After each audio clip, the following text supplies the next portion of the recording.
dám vui cao mừng ngô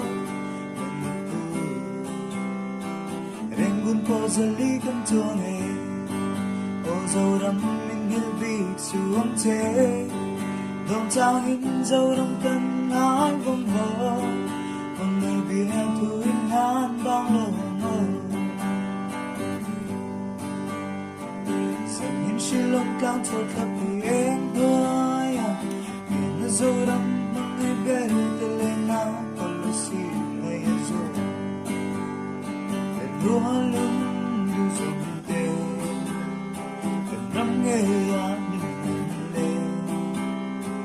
Lên về hôn ô có ngàn lên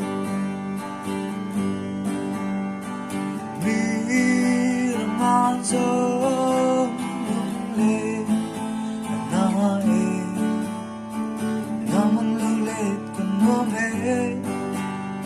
Và đây có lâu nghe trên tô lô ngô Ô dâu đắm ninh hiên bịt xuống chế Nông ta nhìn dâu đắm cân ngái vòng ngô Mọi người vì hát thương hát bao lâu ngô